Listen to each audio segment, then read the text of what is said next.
one man gets wet.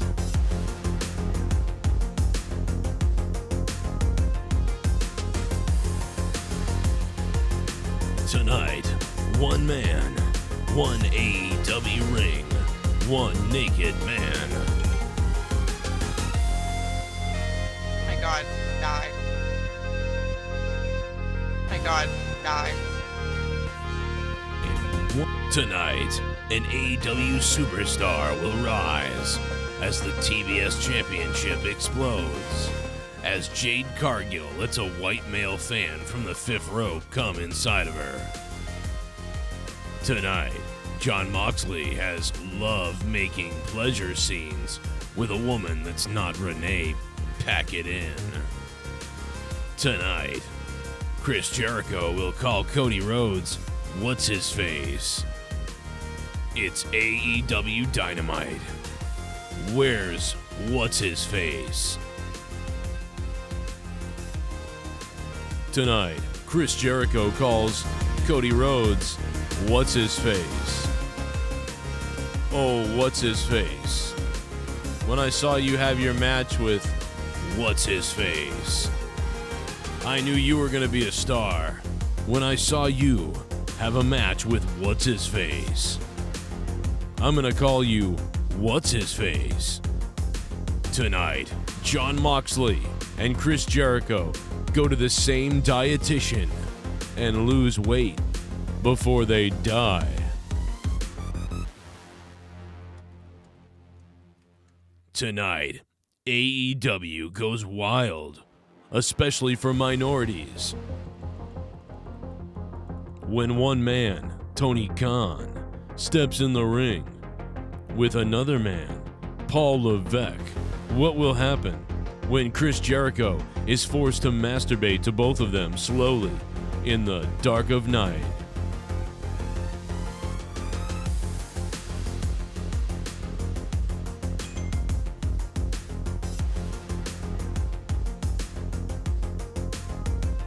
Tonight, Russia goes to war with AEW.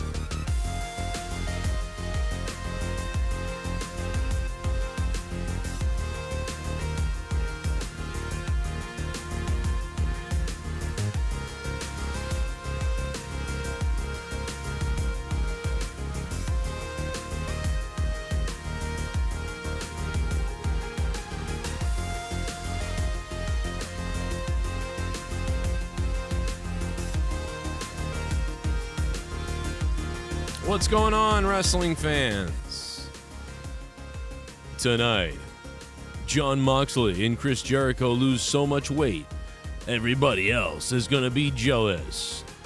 That's right, it's time to get jealous.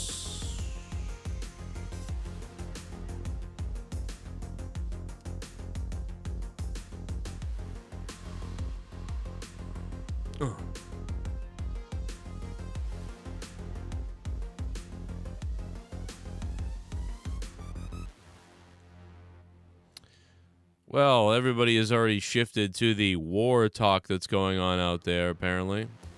To the war talk. Everybody's already blaming the previous guy. Isn't that funny? Fucking weird. Anyway, what did you guys think AEW tonight? I'm curious to think what you thought about AEW tonight, because I wasn't much of a fan. It was alright, though. We're going to talk about AEW Daniel-san versus this guy. I don't know who he is, really. Somebody Garcia guy.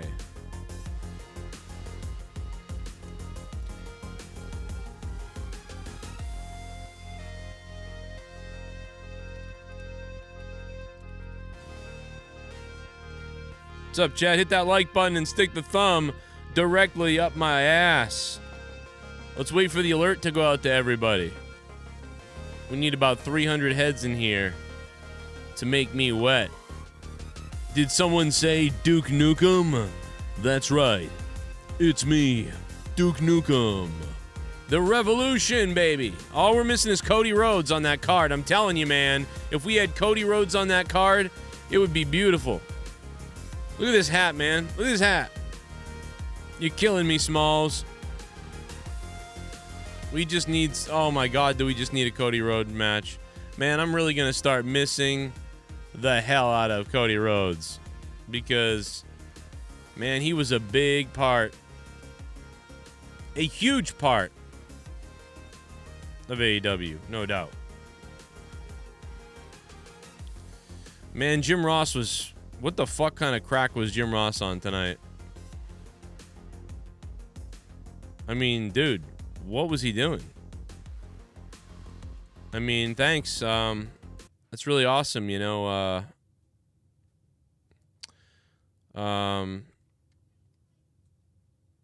Jim Ross doesn't know what the fuck he's talking about. That's great. That's great. That's really awesome. I'm real happy that Jim Ross sounds drunk on the air.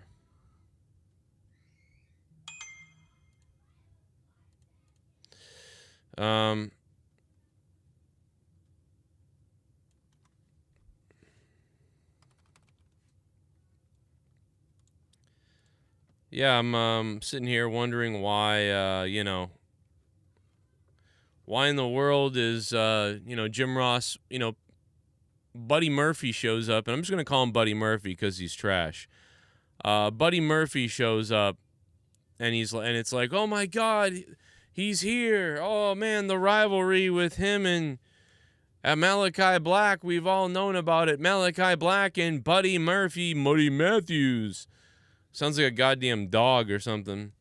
And Buddy Matthews, wow. And then all of a sudden, we think, wow, we're getting a showdown, a stare down with these two guys. They're going after each other. It's going to be crazy. And then Jim Ross is like, wow, that's amazing. And then all of a sudden, Buddy Matthews doesn't attack Malachi Black. He attacks the other guys, and he's actually with Malachi Black. And Jim Ross doesn't say, oh my, wait, what the hell is going on? Oh, they're working together. Are they working together? What's going on? You know, nothing like that. He's just basically goes, wow, look at him kick ass. Like, I don't even, like, Jim Ross just no-sells the whole situation. Reads the whole situation wrong. No-sells it, basically, because he doesn't know the situation for whatever reason, doesn't know it. Whether that's because he didn't pay attention to WWE at the time, didn't pay attention to the indies, doesn't pay attention to the promos, or can't even read the room. I mean, I didn't really know what's been going on with Malachi and Buddy Murphy, and I couldn't give a shit. Buddy Murphy is about as impressive to me as a Frisbee. Like, you know when you throw a Frisbee, like in the park, and the Frisbee goes really far and high, and it comes back, and you catch it, and you kind of think to yourself for a second, you know, Frisbees are kind of amazing. It's pretty amazing, kind of. But then you think about it for a second, and you're like, oh, yeah, but it's a Frisbee, man. Like, I'm over this in 2 seconds. Yeah, it was, wow, that impressive, like, you know, 50-foot flight the Frisbee took across the park. Look at how soft it glided, and it looked kind of cool. But then after a while, you're like, and you forget about the Frisbee in the back of your car for like 6 months. Yeah, so I didn't know either, Jim Ross. I get it, man. I totally get it, Jim Ross. But man, Jim Ross, I mean, you could have read the room. You could have read, like, you know, I mean, Excalibur spelled it out. These guys were rivals. These guys, blah, blah, blah. They've got a lot of history here. And Jim Ross could have been like, you're damn right, the fireworks are going to go off now. Like, it's like he's seen a ghost. And then when he attacked, Jim Ross could have said, wait, what the hell is this? Are they just clearing the ring so they can fight? Or is Buddy Matthews with Aleister Black? I don't know. Jim Ross had no idea, though, what was going on. He was just like, oh, wow, look at Buddy Matthews beat people up. Like, this is really funny, man. He totally no-sold the moment and then just started being like, oh, look, he's He's beating people up. Listen to the setup of Malachi Black. By the way, can we start realizing that every time someone shows up and the other person like acts like they're scared or trembling, how weird that is? That a guy just pretended to be frightened by a guy showing up who they planned on showing up. It's kind of funny when you think about it. You know what I mean? You know? What's going on? Oh, it's going down in the Ukraine now? Great. We'll just add to the Biden legacy. Let's listen to this. Looks like he's seen a ghost. There's Alistair. There's Excalibur doing a good job. Looks like he's seen a ghost. This kid is awesome. He signed with AEW. And Jim Ross just goes, "This kid is awesome. Fuck this story." Oh my God, Alistair Black. So you got Excalibur being like, "Oh my God, Alistair Black," or "Oh my God, Buddy Murphy," whatever the fuck his name is. I don't care. He sucks. And Jim Ross is like, "This kid's awesome. He signed with AEW." Just like, okay, let's break out of the story and talk about the guy's real contract, I guess. It's a hell of a get. He and Malachi Black. Dan's very well. And now Excalibur tries to bring it back to the story they're telling right now. And then Jim Ross goes back to that. Aware of who this young man Yes, is. they are. They're very talented. Look at the size of Buddy Matthews. Look at his look. And he and Malachi have so much history between one another. And a ghost from Malachi's past has come to haunt him here in All Elite Wrestling. No! So a ghost of Malachi Black's past has come here to haunt him. And then Buddy Matthews takes out Pac and Penta. And then Malachi spins to his little meditation mode like he's very comfortable, obviously signifying, oh, wait a minute, what is going on? Is it this? You know, there's a big turn here, but Jim Ross just does this. Little explosion. I spoke too soon. And then Excalibur is back to the storytelling. Jim Ross just goes, an explosion.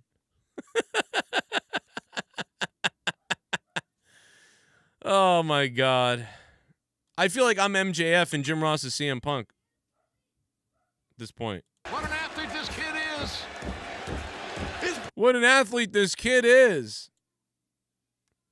Dude, is Jim Ross... I hate to... listen. I hate doing this. I love Jim Ross. I love Jim Ross so badly. But you know what I mean?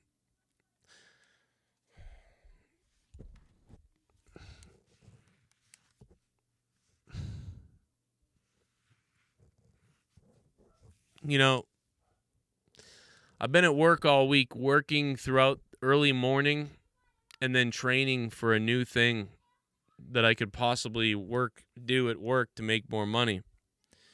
And I'm failing it right now. After a whole week of doing it, I'm failing at it. And there's a very big possibility that tomorrow or Friday I won't be able to sell this other product simply because I'm not good at learning.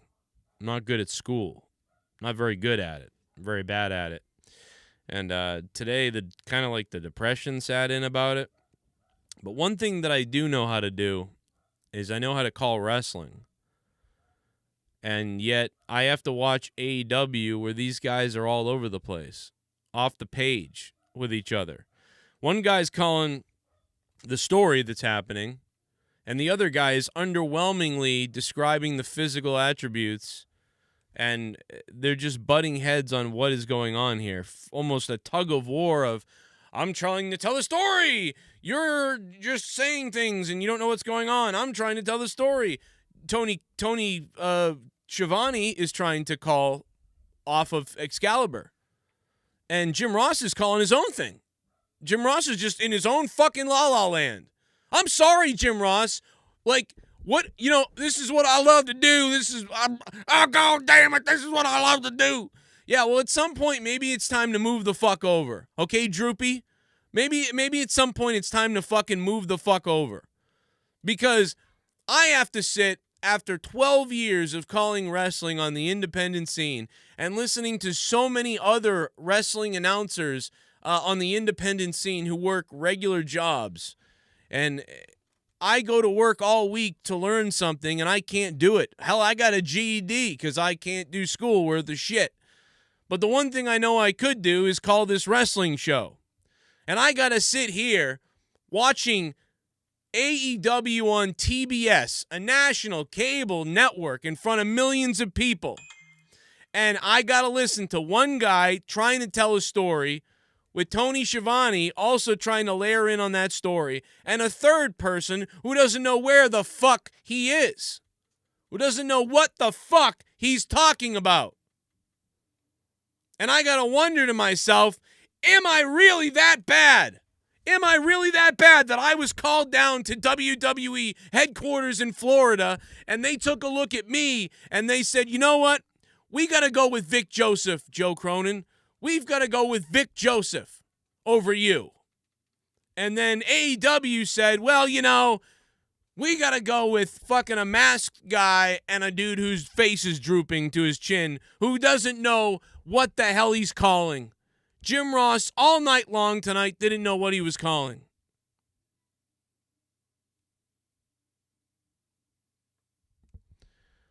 But that's fine. I love Jim Ross. I really do love Jim Ross. But you just, at some point, you sit there and you go, man, this is it. I guess this is how the wrestlers feel when the old crusty guy comes back and takes the WrestleMania spot. You know what I'm saying?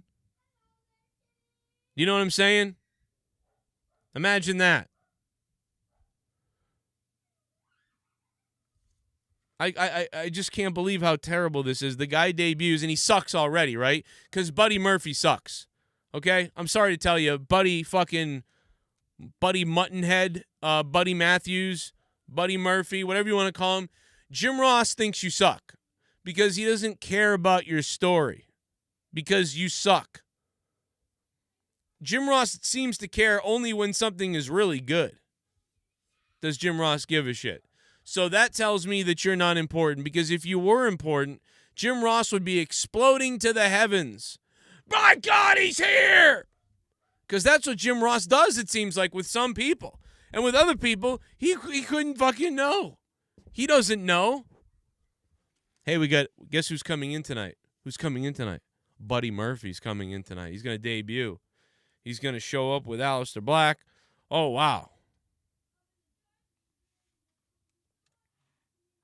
And even if he didn't know what was going on, you could have read it. You could have read it. Excalibur told you the story. These guys were rivals. But Jim Ross just ignores that and goes, oh, what an athlete. Who this young man Yes, is. they are. They're very talented. Look at the size of Buddy Matthews. I think you meant this, Tony Schiavone.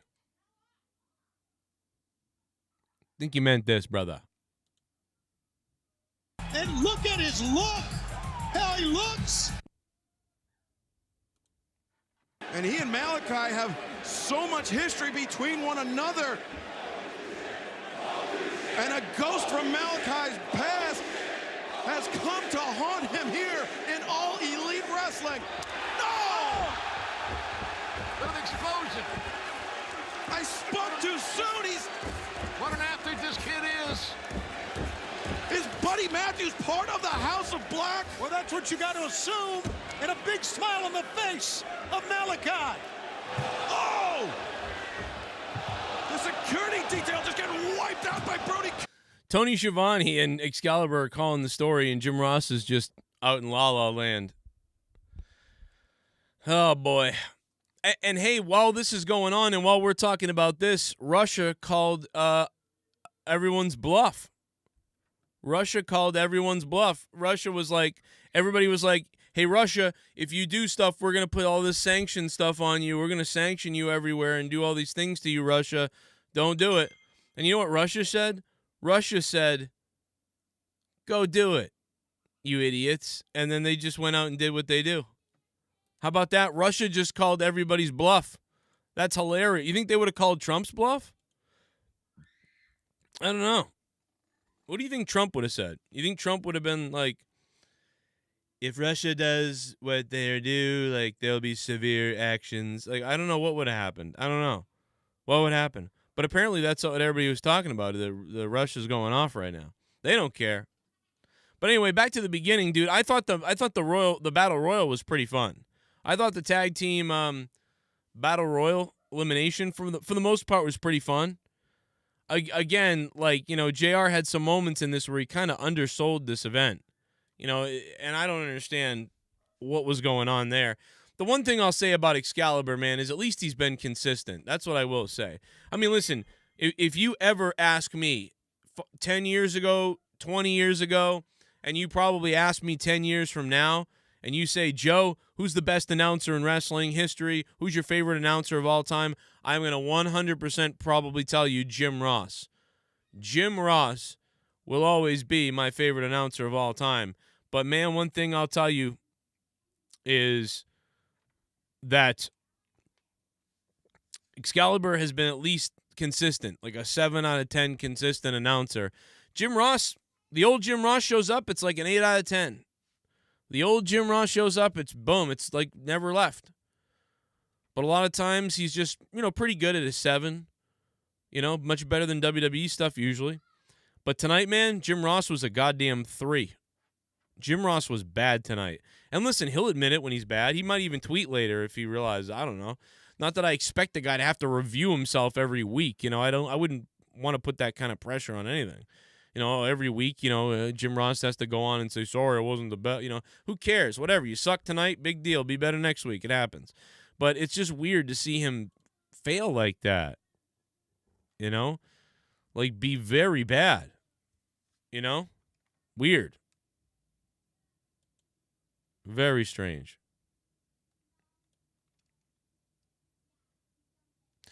Man, Russia is invading Ukraine right now. Holy shit. Wow. What is going on? Well, as if things couldn't get weirder. You know what I mean? Wow.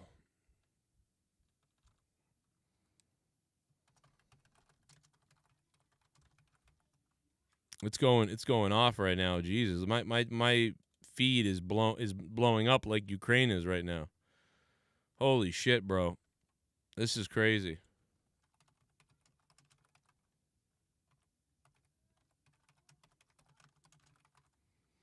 Wow. I'll put that I guess I'll put in the title that people know, but wow, this is crazy. Excalibur overhypes everything, so nothing feels special.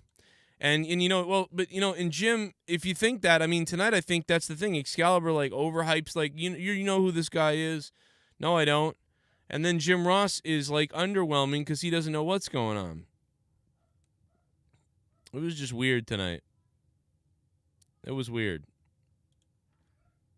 There was another point where Jim Ross undersold something. Possession. Oh, look at Kylo! And look at this.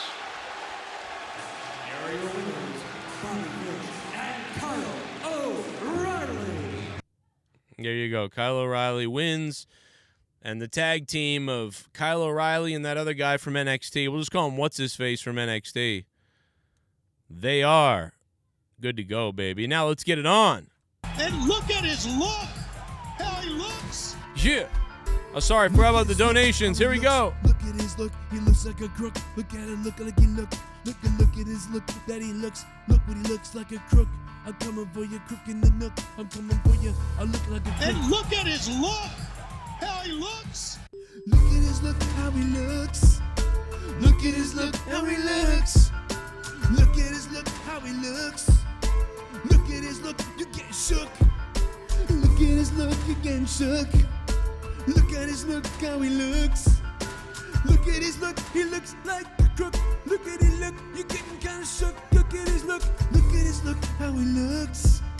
Look at his look, you get shook. I'd be hammered too if I knew that Putin was going to declare war. By the way, he just declared war. Oh, my God. Gerald Armstrong, thank you. Gerald Armstrong coming in with the big arm schlong. I'm going to put you down here, Gerald, for being the big one. Was that you, Gerald? It was you, Gerald. Thank you for the donation, man. I'm going to get to your donos. I'm going to head over to Discord in a minute, too. I see a lot of people are going to be popping in on Discord. We're going to talk to all you guys about what's going on everywhere here. By the way, I thought maybe, like, were they listening about Adam Hangman Page, rather? Page coming out with fire tonight, and then all of a sudden he started cutting a promo and it went to hell. Did you guys notice that? Literally the thing I've been talking about. Adam Hangman Page comes out. The music hits. He comes down with fire. He attacks. He looks good. The crowd's going crazy. And then he starts to speak. Hey, man. I just want to do some cowboy shit. Did you guys notice that? How, like, he was off to the races, and then all of a sudden, listen to the crowd when he comes out, but then when he cuts a promo, it just dies. Because he says, like, hey, you know, like, his promo just needs work. Imagine for the champion. This is when he comes out. Oh, and they saved. Players without a program. Red Dragon and the Young Bucks. Look at the AEW Listen to the champion. crowd. Here comes Adam Hangman Page. Hangman Adam Page, the AEW World Champion. Well, I think Excalibur was talking, but I mean, I think Jim Ross should have been exploding right there. I think right there, Jim Ross should have been like, here comes the AEW champion! The AEW champion's hitting the ring! You know, but instead, Adam fucking Excalibur has to be like, you know, oh, AEW champion Adam Page. Like, what? Why wasn't there some excitement here? Why wasn't somebody like, why didn't Jim Ross say, business is about to pick up because here comes the AEW champion to the ring? Right here. Monument Revolution, he tries to become the AEW champion. And look, here's here. We speak of the AEW champion. Hangman Adam Page, the AEW World Champion. We know at Revolution Sunday, March 6th, he will defend that championship against Adam Cole. Oh, the champ is exploding with more aggression and violence. After Red Dragon blindsided Adam Page last week, he's getting some revenge. Yeah, why didn't they pick up on that right when he came out? You know? I don't know. Whatever. Call things how you want, I guess. And the Young Bucks, well, the Young Bucks look a bit torn. And then Adam Page starts speaking, and it's just like, oh. Who's ready for story time with Adam Page, baby? That's his line. It's Adam Cole. That was bad. Adam Page. He drops his belt.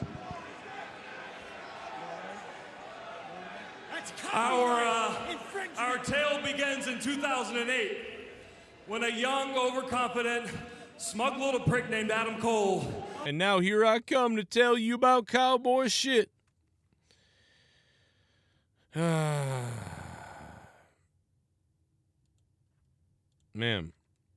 But anyway, you know, it was what it was, and it wasn't the best promo. But it was exciting when he came down to the ring, and he threw some punches. Really got in there.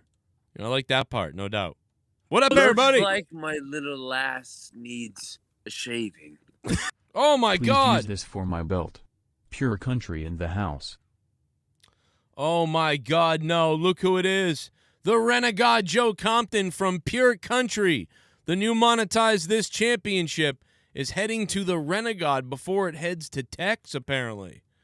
What is going on? Monetize This Friday. Tex became the Monetize This champion with the entire stable of Pure Country. Apparently a stable can win a belt, apparently. I didn't know that, but apparently that's what they made up in their heads. And now Renegade, $30 coming in, and he's going to get the belt, potentially, or Texas. I don't know who's going to get it. I don't know what's going to happen. Thank you. Super chat party! Oh, yeah? Junior and Eddie Kingston keeping it real tonight on mic. What, JR and Eddie Kingston? Or Jericho? I liked Jericho's promo with Eddie Kingston for the most part too. By the way, I did like that. I thought that was a good exchange. Alexis Naranjo, thought that was pretty good stuff. I thought Jericho looked great, by the way. Losing that weight, man, we just had to joke about him drinking too much, and Jericho loses the weight. Moxley loses the weight. It's like everybody stopped drinking in AEW. Maybe that's what's going on. Could be. I don't know. Super chat party! Julio Scissors. Oh, yeah? What a name. Danielson versus Pac-Wen. Danielson versus Pac-Wen. I don't think that's ever going to happen, Julio. I don't think that's ever going to happen. And I'm sorry to everybody in New York who calls you Julio. I'm sorry about that. You know, that's sorry. Julio.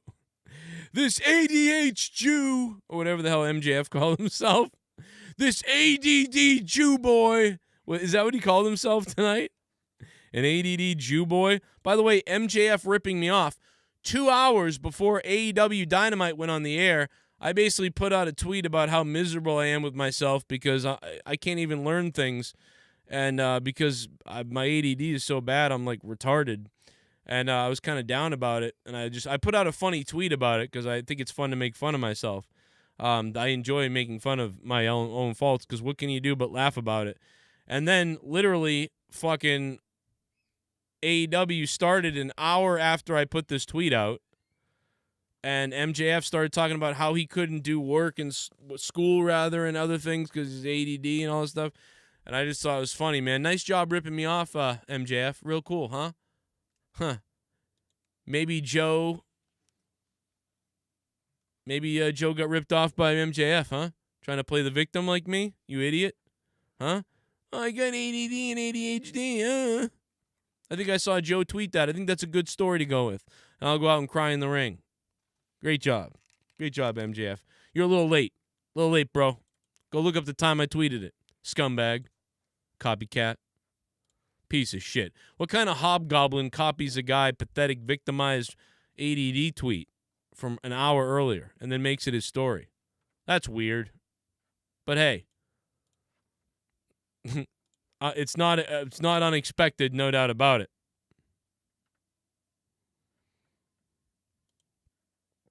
But yeah, so at this point, pretty decent start here enough. Bryan Danielson going to cut a promo. I'm going to give you that answer. And we'll have more live on Dynamite on TBS. Stay right with us. Don't worry, Tony. We will. Then MJF comes out and cuts a boiling promo that the crowd really, I don't think, was ready for. I don't think the crowd was ready to feel sorry or feel anything for MJF. It was just weird. Now, I thought the whole thing was going to be to get CM Punk out there, and MJF could have been like, quite honestly, man, all this time,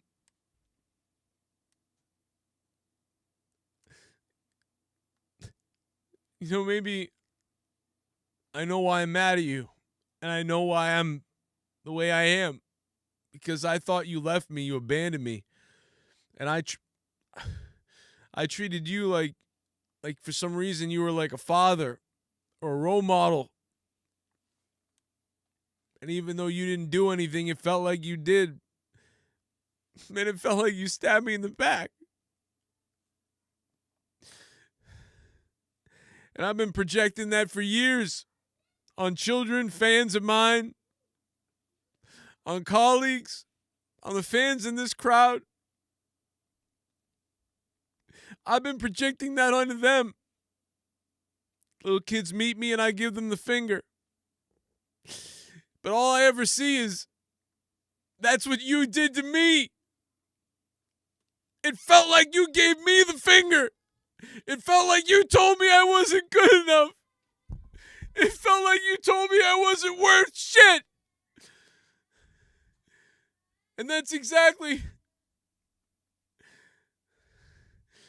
Oh, hell. Then he fucking nails Punk and fucking takes him out and beats the shit out of CM Punk. Boom, boom, boom, boom. Oh, he fucking, yeah. He gets the heat. But instead, what happened was MJF just came out there and cut a promo that was eye-opening about his ADD in his life and what he had to deal with and how he feels inside, gut-wrenching. And then Punk came out to ask him if it was real, and then he just left and left us all hanging with what's going on now. So I was shocked that that's how it ended, because I was convinced that MJF was going to kick him in the balls. And that's all I could see was, okay, MJF's going to kick Punk in the balls. Or CM Punk's going to be like, listen, man, we can talk about this, like in the back. And I didn't know about that. I didn't know that that's what you deal with. It is, man, right in the balls. But that didn't happen. He just got up and left. And we're left with this. Ed's View says he ripped off Bullfrog. Where were you when I needed you the most? Where were you when I needed you the most, Joe? And then threatened to kill me, too. How about that? How about that? You shoot me? Joe, I swear to God, if you don't stop, I will shoot you, Joe Cronin. Oh, my God.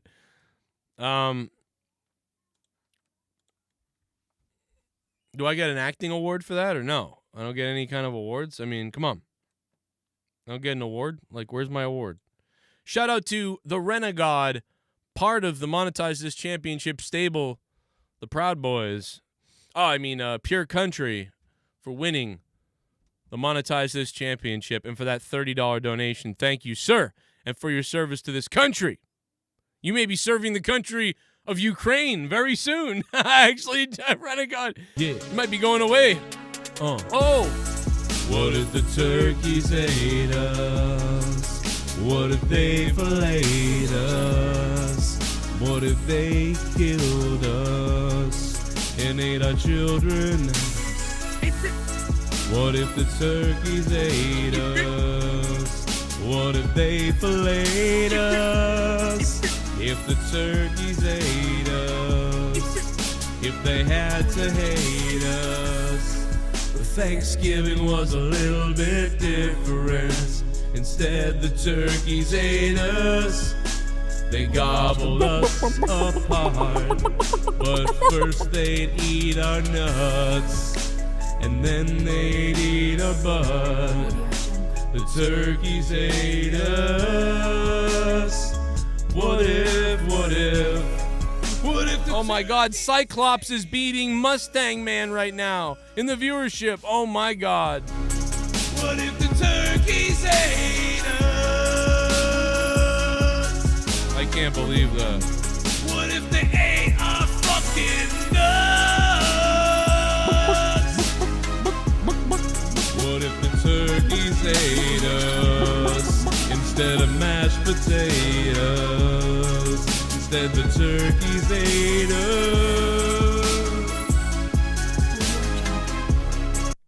MJF representing all the disabled Jews in America after tonight. The first hour I was worried this was gonna be a shit show tonight, but the second hour was. Looks like my little lass. If you hear screaming in the background, that's Leah. Dax Harwood is a bitch. Dax Harwood. Shawn Michaels going after Dax Hardwood. God damn it, man. Hey, thank you, Soundwave92, for the $29 Turkeys Ate Us donation. Shawn Michaels, the Heartbreak Kid. Thank you. Thank you, Shawn Michaels. I'll be entering the Discord in just a few minutes for everybody over there waiting. So, yeah, MJF's promo was very weird. That whole thing was very bizarre. Kind of like it, but I would have liked it more if right around this point, right here is where I would have expected MJF to maybe reach out for a hug. Or maybe CM Punk tries to console him and talk to him. And then MJF says, I'm ready to move on and have a normal contest with you, and to forgive you and forgive myself, but make no mistake, we're still having this match, or whatever, and then kick him in the balls, or just kick him in the balls. I couldn't believe that he didn't kick him in the balls, but this, I guess, continues this weird story. You know? So, I mean, maybe CM Punk doesn't like MJF because MJF is Jewish, and he reminds CM Punk of his older brother who stole his piggy bank, right? Because we all know that CM Punk's brother stole his piggy bank back in the day. So maybe that's what CM Punk is thinking here. Hey, maybe I'm the older brother. Maybe I'm the guy in power. Maybe I'm the guy in charge. And maybe I'm the guy stealing somebody else's piggy bank, and I don't want to be that. Except for when he stole his friend, whatever, the other Jewish guy. Stole his piggy bank, too. CM Punk loves to seemingly take money from other Jews. You ever notice that? CM Punk loves it. He's like, oh, hey, how can I steal money from my other Jewish friends? I'd like to do that. Sign me up. Hey, where do I take Colt Cabana's purse? I'd like to take Colt Cabana's money because, that's what I like to do. Since my brother stole my piggy bank when I was a kid, I'd like to steal Colt Cabana's piggy bank for things he said on a podcast. And now, potentially, I'd like that scarf that's around MJF's freaking neck. How about that? So maybe I'll take that too. So that it never ends with these guys. You know? Hey, Shell, I just got your message. I don't know if you're listening. I'm assuming you're listening to the show, Shell. I'm assuming you're listening to the show. I'm actually recording this to you right now live. Don't you worry about it. I hope everything's okay, and I'll message you in a little bit. Don't worry about it. You do what you know. You do what you got to do, and you know that. I hope you're okay. I'll talk to you later. Okay. I am live right now, everybody. I'm talking to Shell, and I'm recording a message to her live. Hey, Shell, don't you worry. It's all good. Because guess what? After you jism in the bedroom, it reduces. You know what I mean? It goes down for a little while, and then it comes back up someday. You know? I don't know. I love you. Oh, man. But what a day. What a horrible day. And now it's getting worse with the invasion of Ukraine, I guess. So here we go, man. Hey, Corona's over. It's time for a war. Looks like my little lass needs a shaving. Oh. What up, Joe? Sorry, this isn't related to AEW. It's important. Texas governor signed order to direct Family Protective Services to require parents and teachers to report if any children are trying to become transgender and investigate them with legal action. All right, so that's weird. I'm going to piss everybody off right now. I'm going to piss everybody off. You want to watch me piss everybody off? You donate that, you're going to get Joe Cronin pissing everybody off.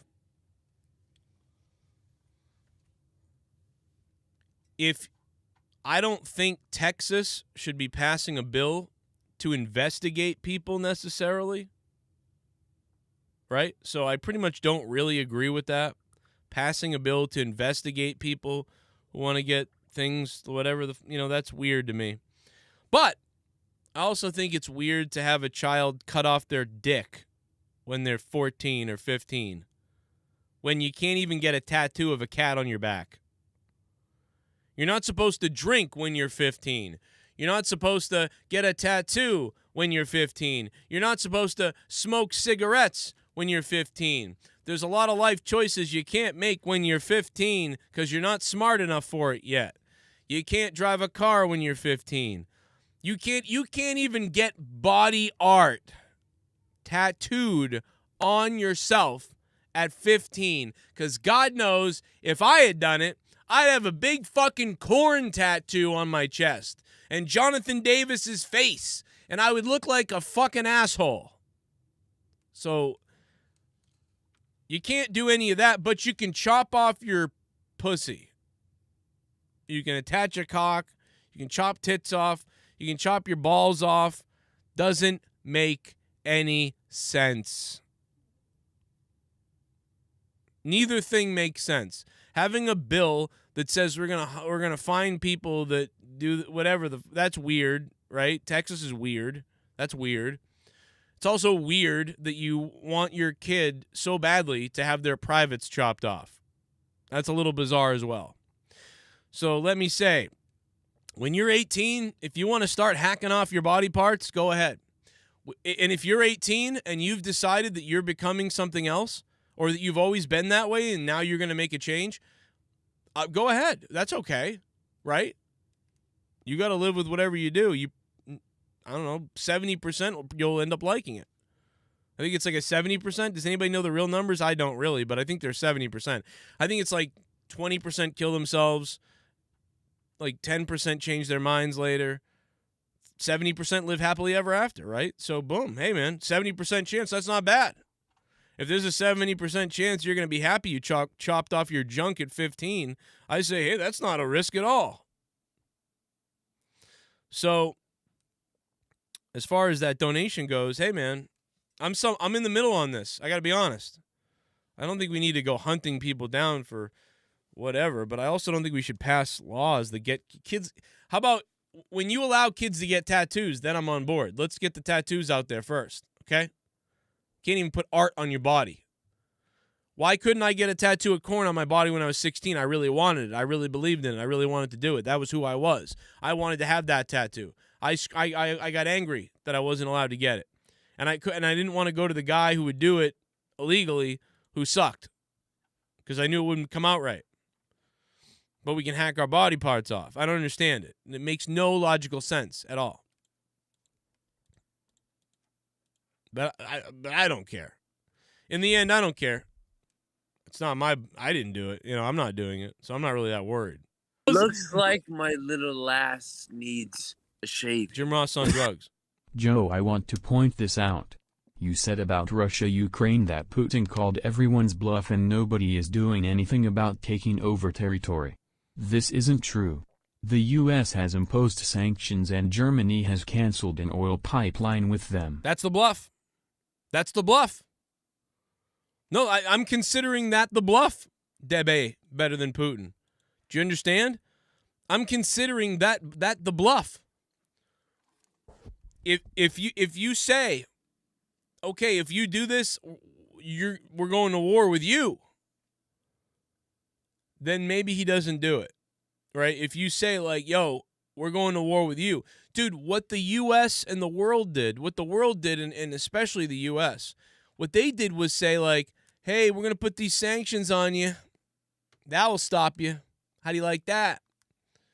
That was the bluff. That is the bluff. I know that they actually did it, but that was the bluff. That was the move. It was the move. Like, hey, there's the move. And Putin said, so I don't care. You thought that was the thing that was going to stop me? I don't give a shit. That was the bluff. I think the thing that would have stopped them would have been a war. Would have been like, we will retaliate with military action.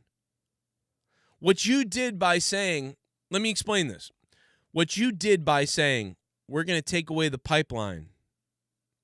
We're going to take away the agreements. We're going to put sanctions on you. What you did by saying that was basically say that was your move. Your move wasn't to threaten violence. Your move wasn't to threaten war.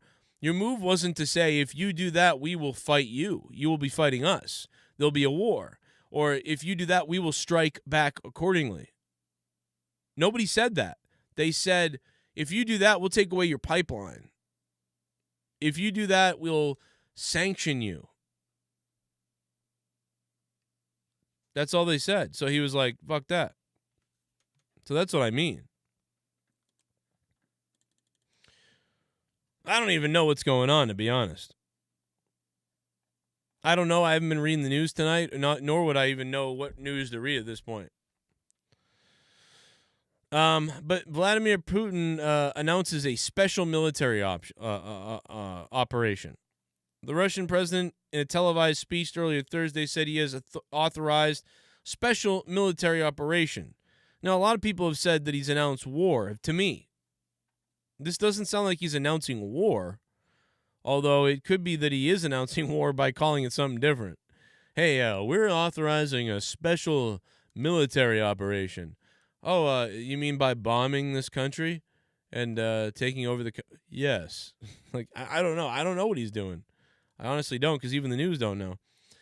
In eastern Ukraine, according to AP and BBC News, explosions have been reported in multiple cities in Ukraine following Putin's announcement. Putin secured approval to use armed forces abroad, and the Kremlin spokesman said the Russia-backed leaders in eastern Ukraine requested military assistance.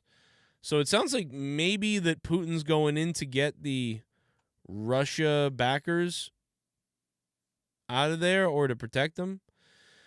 Joe Biden said in a statement, President Putin has chosen a premeditated war that will bring a catastrophic loss of life and human suffering. Jesus.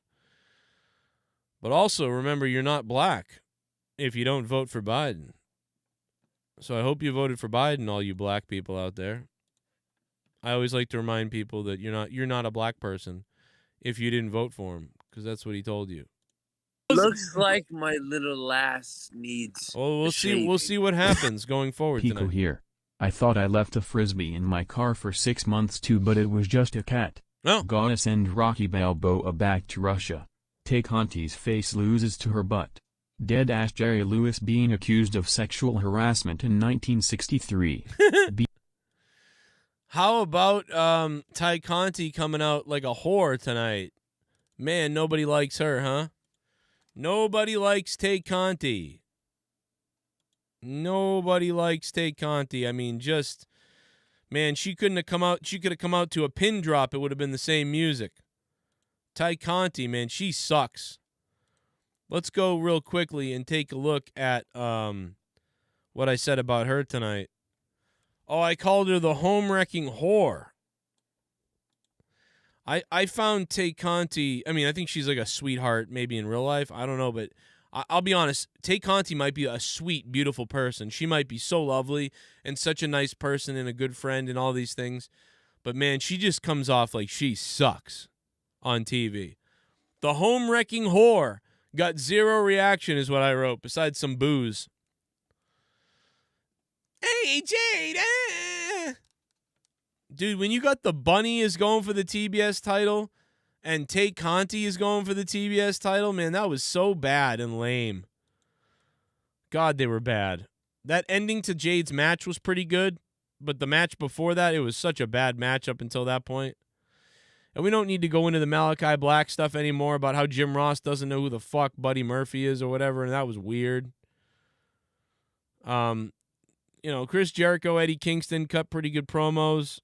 I don't even remember what they said anymore, to be honest. The Masked Dark Order guy took on somebody. Whatever. There was another point in the night where JR didn't know what the fuck he was calling. Does anybody remember what it is? Because I can't remember now. I've honestly blanked myself. But after that other moment, Jim Ross once again didn't know what the hell he was talking about during a match. He was like, oh, I don't know. Does anybody know what I'm talking about? Please tell me.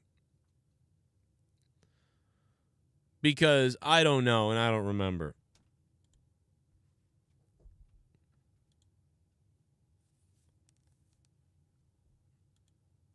I really wish I could remember. There was maybe 2 or 3 moments, but I obviously remember the Malachi Black moment where JR didn't know who the hell he was. But I now can't remember. There was a second one, and I thought I would remember it, so I didn't even write it down. But there was another moment where JR didn't know what the hell he was talking about, and it was like, wow, here we go again. He doesn't know what the hell this is. And then I don't know. And then Chris Jericho called Cody Rhodes, oh, what's his face? I should have blown, oh, what's his face? George Carlin, I love you. Well, what do you know? We got ourselves a new member. Mr. Pico Boulevard. 5 months. In my pants. I cut better farts than Hangman cuts promos. Retire. Jesus. Retire. Mr. Pico Boulevard, thank you for the dono. We'll be heading over to Discord in a minute. We got the Monetize This Champion Tex in the Discord, along with Rostafa in there as well. We'll be going there in a minute. Oh, shit. For the first time in history, it's gonna start raining men. It's raining men. Hallelujah, it's raining men. I'm mad. I'm gonna go out. I'm gonna let myself get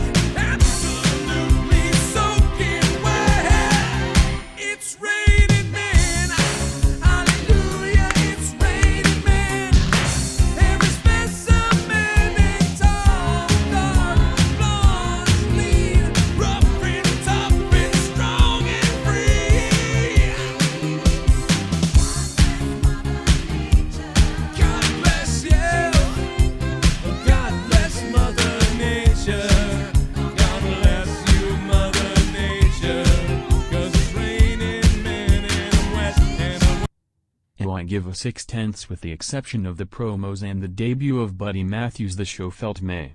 I wonder what Tony K's announcement is going to be. Should be very interesting. Should be as big as the first dance, he said. Yeah, I don't know what he was thinking there. JD Venom, thank you, bro. Much appreciated. You got, and I heard that you have the pecker that everybody stares at, by the way. It's quite a pecker. What's up? I need you to talk to her when you have a minute. Okay. She had my wallet open next to the computer. My $80 is missing. She's claiming... Like cash is missing? Mm-hmm. I had $80 in cash in there. Ugh. And now it's gone. So I told her Pearson is not coming to this house tomorrow. I gave her one chance to put it back, and I wouldn't get mad. She still didn't do it. She's claiming she didn't take it, but it was open next to the computer she's been sitting at all day, and now it's gone. Where you going now? I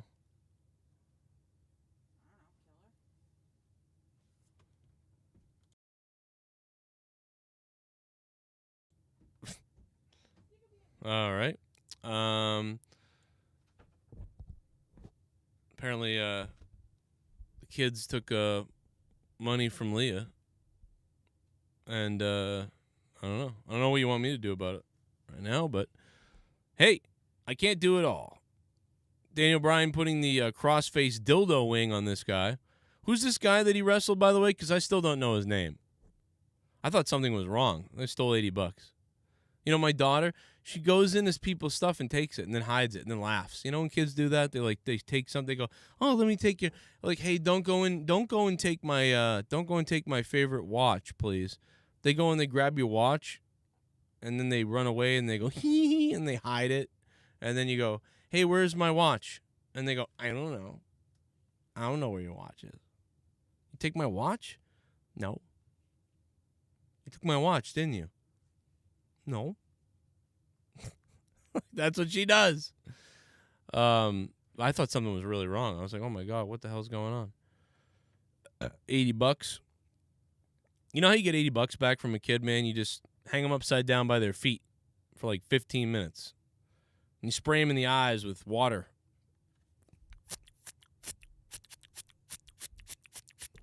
And then you get like sardines, and you open the sardines up as they're hanging from the ceiling by their feet. And you open sardines up and put them right under their head. And they're like, that's a great idea. They're buying drugs. Oh my God, they're buying drugs. JD Venom, thank you so much, man. And now he's streaming, so you might not even know that I read that. Let's go raid him. Whoa. Yo. Let's go. I'm going to raid JD Venom because he just donated, but he's streaming. Well, can I change that real quick, though? I can't change that real quick, though. All right. Why do I have a bouncing Betty? Let's go raid JD Venom, man, since he just donated. He's playing Call of Duty. Like, what the fuck is that about? This is funny. All right, let's go, bitches.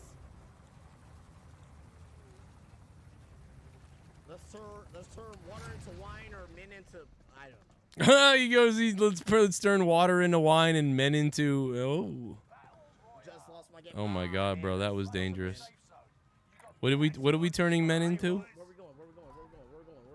I'll follow you. Jesus, what are we turning men into, JD Venom, for Christ's sake? Good God. Dude. What? I gotta find out what JD Venom is talking about, man. We're gonna turn men into what? Bro, we're turning men into what? That's weird. We definitely got, ow. I was gonna say we definitely got company. What's JD doing, bro? JD Venom donated $18 and now he's playing Call of Duty. I think someone told me I felt that shit. I don't got the weapons for this. Well, maybe I should play Warzone with JD Venom and help him. He's worse than I am right now. No, he's not. He's doing pretty. Oh. Cronin, my man. What's up, baby? $5, man. I'm in Appreciate it, man. There's $5 back from his 18. Appreciate it, man. Isn't that funny? All right, man. Can we get back? He donates to me, and then he's playing Call of Duty. Didn't even get to see that we were giving him love. Kisses. All right, there we go. We gave JD Venom some love. Thank you, JD Venom, man. There's his channel if anybody wants to check it out, by the way. Never plugs it. Never even talks about it, really, ever. But I love that guy, man. He's an OG of the show, and he's been supporting me for years, man. He is one of the top, I think he's the top 4 or 5 all-time donators. Like, legitimately. That's pretty fucking crazy. Like, he surpassed Schleppy. That's nuts. You know? So, shout out to him. And that was it, man. We caught up with all the donos. Oh, we got 2 more real quick. We'll go back to the Discord. Oh, I guess Leah found the money, so. Super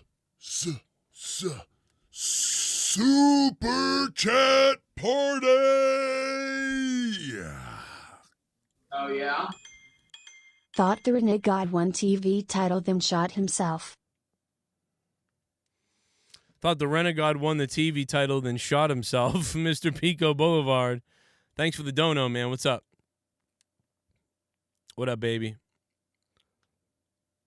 Mr. Pico. Live from the Ukraine.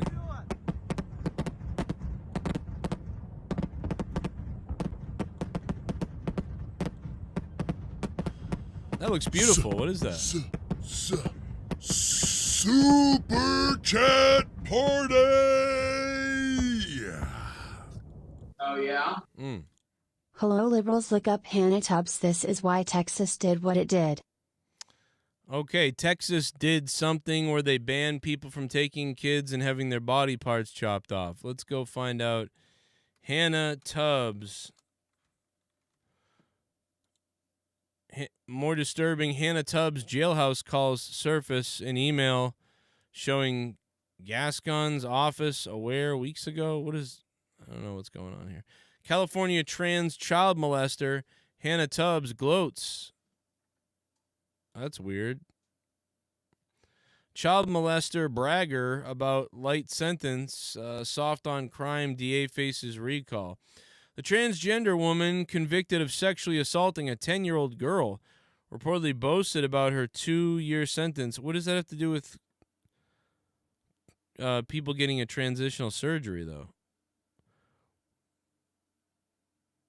I mean, maybe there's something about it in here I don't see. I mean, I've heard about I heard about this molester who got a light sentence. I heard about that, but I guess what does that necessarily have to do with people transitioning who are younger? I don't know.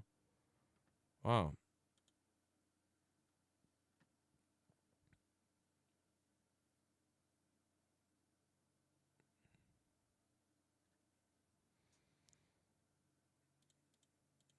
Oh.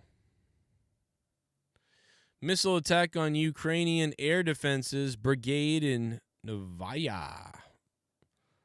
Damn.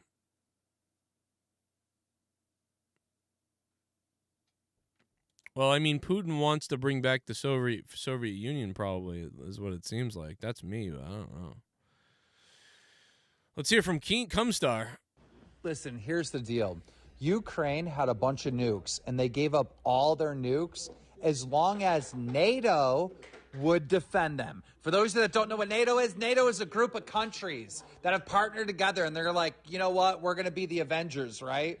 Guess who's a part of NATO? The United States, all right? So the United States told Ukraine, give up your nukes and we'll protect you and you won't have any problems. Well, now they just got invaded by Russia. And guess what?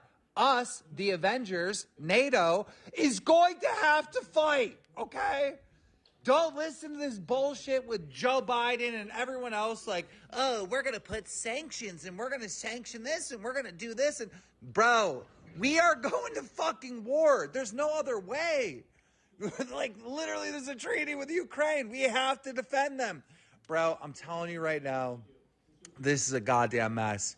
It's a giant fucking mess. And listen, the reason why Putin's even doing this is because we made a deal with Russia that we would never let Ukraine be a part of NATO, and they were trying to let Ukraine be a part of NATO, bro. These are everybody, these world leaders in these countries are backstabbing pieces of fucking shit. And now we're gonna have to square up behind the fucking school. And guess who's involved? All of us! Because of alliances. And if you don't know this, George Washington warned everybody of alliances among countries because it would turn into world wars, which it did with World War I, World War II, and now World War III. Fucking idiots. Should have listened to that wooden tooth bastard. Oh, man. He's not wrong. U.S. declares war on Russia as an ally to Ukraine. Canada joins. U.S. sends troops to Russia. Germany joins in. Germany serves the UK-U.S. supply line. UK joins the war. We have World War III. U.S. starts getting nuked. We get school canceled. Woo! That's what someone says on Twitter. All on a night where AEW puts on a pretty decent show, kind of. Decent show. Decent enough show. Anyway, let's go to the Discord in a minute.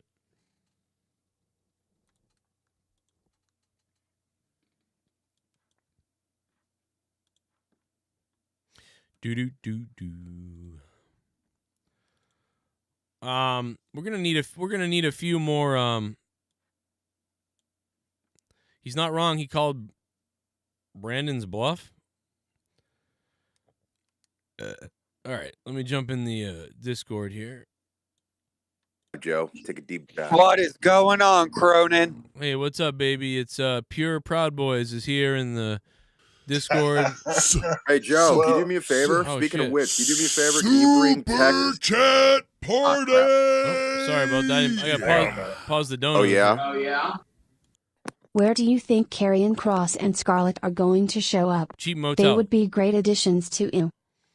They're going to a cheap motel. No, I don't know, man. God Phoenix, thank you. I would like to see Scarlett and Karrion Kross bang each other in pornos on a website that I could watch. Yes, and that's I it. will sign up for that. But I don't need them in wrestling. I got to be honest. What were you going to say, Mustafa? Can you do me a favor? Can you bring Tex and his title reign back to the fields? Oh, yeah. Well, he's Joe, going to bring the belt back to the fields. No, Joe, here's the thing. I actually have some news for everybody. I was doing some, this is actually quite shocking. It's kind of emotional, but I'm actually part Afro-American. I have a black man in my family lineage. Well, wow. There's a black man in my family tree, Joe. So oh, come on. What the hell? What's wrong with you? I now get to celebrate Black History Month, so it's racist if y'all take the title away from me. Like, no. So this is another reason, Joe, we want to bring him back to the field. The guy in the tree is from a photo album from years ago, and he's hanging, by the way. Go ahead, Mustafa. Sick bastard that made. What a sicko. Tex is sick. I know. No, again, everything is bigger in Texas, including the guilt. Whoa, everything is water in Texas? Everything is bigger in Texas. Oh, I thought you said a B in front of that. Okay. All right. Go ahead. But at any rate, let's go with AEW, I guess. Yeah, dude. Honestly, I'm thinking that the Moxley Eddie Kingston promo was fire. I'm not gonna lie. I know that a lot of people like crap on, just the fact that it's just Eddie Kingston, he doesn't have the quote unquote superstar quality. Dude, this guy is a freaking G when it comes to Pro Wrestling 101. He knows what he's doing in terms of crowd psychology, and it looks real. There's no flab in between. It's legitimate. I dig it. What's your stance on it? Because I thought it was the most entertaining part of the show. What, on Eddie Kingston? Eddie Kingston, yeah. Yeah, I thought him and Jericho were really pretty good. I kind of liked what they did. Jericho was stumbling a little bit, but I liked it. I liked that part, yeah. I enjoyed that part. One of my favorite parts. Yeah, just because, again, when it came to the Punk and the MJF thing, it's granted, I don't mind it at this point, because at first I thought what they did, that first round of promos was fire, but then as they've progressed, it's gotten, in the words of MJF, mid. Because we know what we're gonna get. We already anticipating what we're gonna get from these guys, and it's usually good. But I just like the aspect that these guys were in Connecticut and they're just taking cheap shots. It's it's one of those cases where it's like you're guaranteed that you get a WWE reference every week with AEW. They just can't help it. But honestly, I mean, I think there's a little more to that promo because WWE did change the game. I mean, you do have wrestling fans and sports entertainment fans. To me, that's two completely different things these days. Well, some of them, they're also mixed into a hybrid too. I mean, really. Right. Yes, of course. We got some mulattoes up in here, yeah. That's why I say that promo has a lot of weight to it because I consider myself more of a sports entertainment fan. I like the storylines, and I look at it as a TV show. I don't come on here to You watch like the tits. fight. You know what I mean? What's that? You like the tits.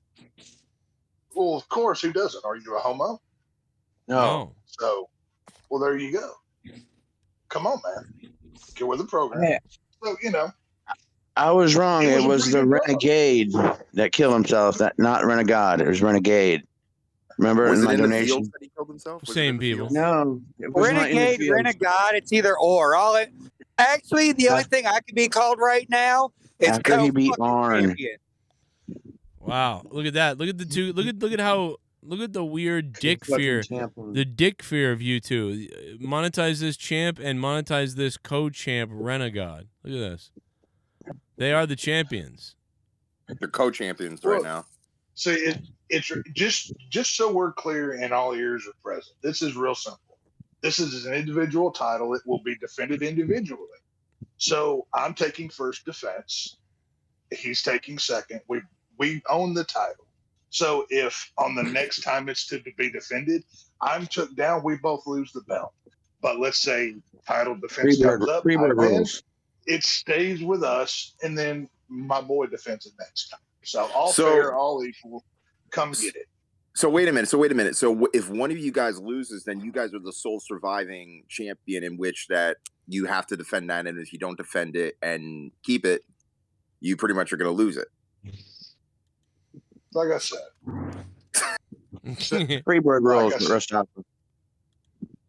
Real simple. It'll be defended individually. So, Joe, if you want it to try to unify, come take it from me. Once I defeat you for it, then Renegade will defend it. And then once he defeats you or whoever else steps up, because, you know, there is two of us and there is two titles. I know that new one's coming out pretty soon. We might have to start collecting these belts. Just saying. Just throwing that out there. Mount them on the wall. Are you gonna go wait out? Are you gonna go wait outside of the hospital so you can take Jake DeMarco's out of nowhere title? Next to the deer head.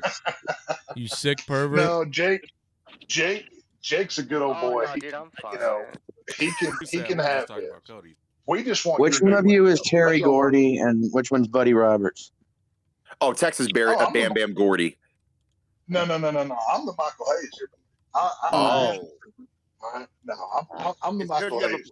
It's because you have a black ancestor because you can moonwalk. There you go.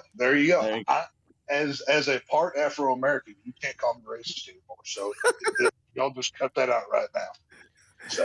So Joe, I think you're the Iceman King Parsons.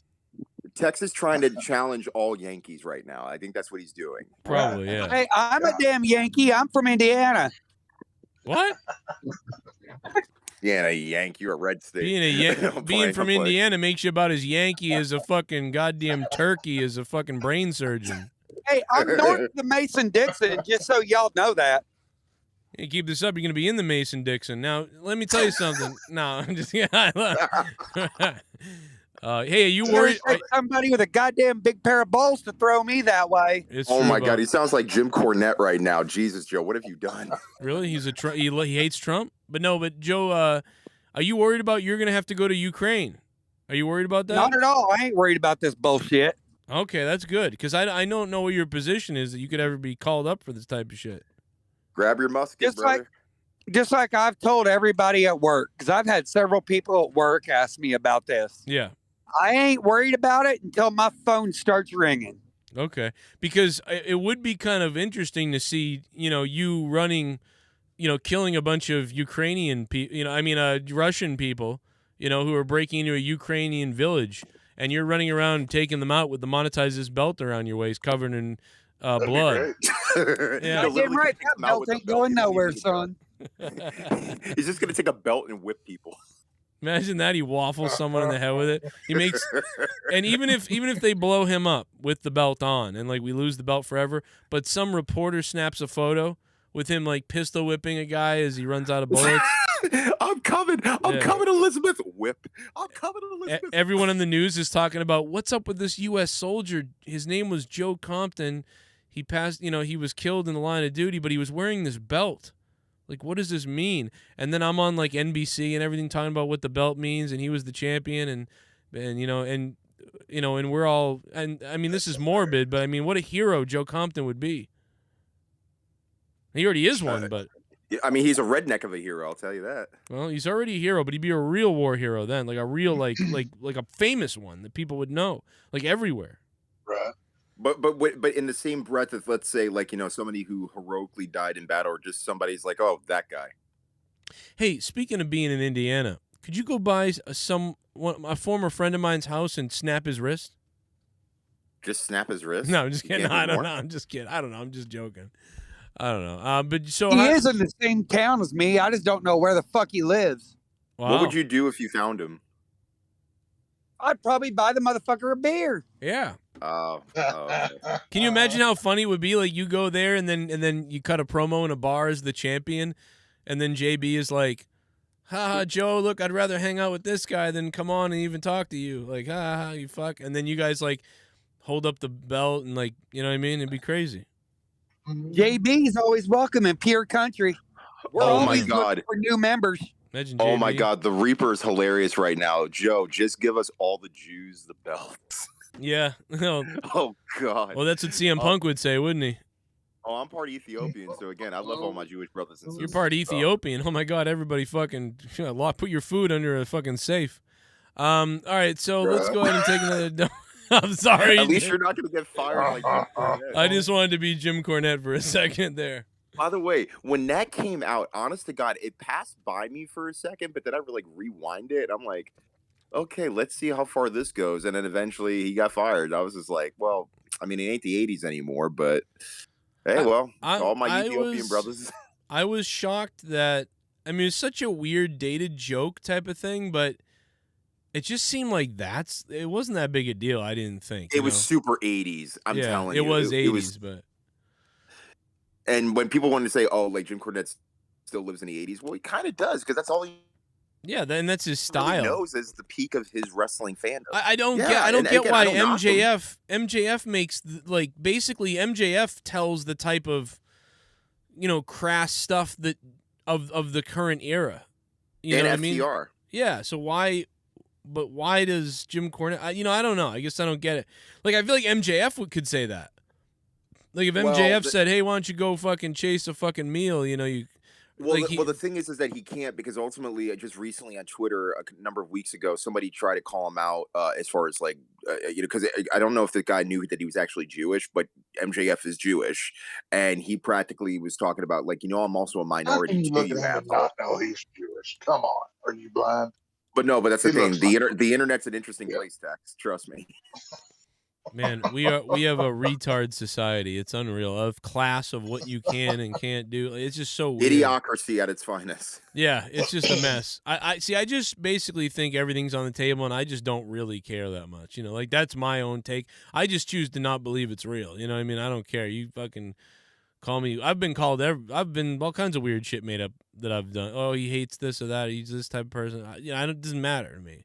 Because I know what I am, and I don't care what you think I am, and I don't even care. That one donation from Friday Night Show called you everything except for what a white male or something. Like they added everything in that one. Yeah, but I mean, I don't even it's even people that think it for real. They're like, oh, you're this type. It's like, well, I don't care because it's not real to me because I'm not like that. So whatever, you want to show up and fight me, let's go. Like, how far you want to take it? How far do you want to go? Go all the way with me? You want to go, bro? You want to go? Keyboard warriors, my friend. Keyboard warriors. Everybody's got a big set when they're hiding behind their computer. Right. But they wouldn't say half that to your face, Oh, hell no. Yeah, like it was like when people tried to oh, Joe, you called this guy this or whatever. It's like, yeah, I called that guy that because he did this, and I called him that, and it's funny. And that's it. I don't I care. can honestly see Joe getting in a physical fight with like just a random dude and just knock his ass down flat with just one punch, and you can't teach that. I'd be concerned too about the guy. No, you wouldn't. No, you wouldn't. You would enjoy that. Get the fuck. No, I wouldn't. I don't like. No, well, it depends what what happened. I guess You would get your second win. It's like, now that's what I call a happy place. I tell you what, Joe Cronin.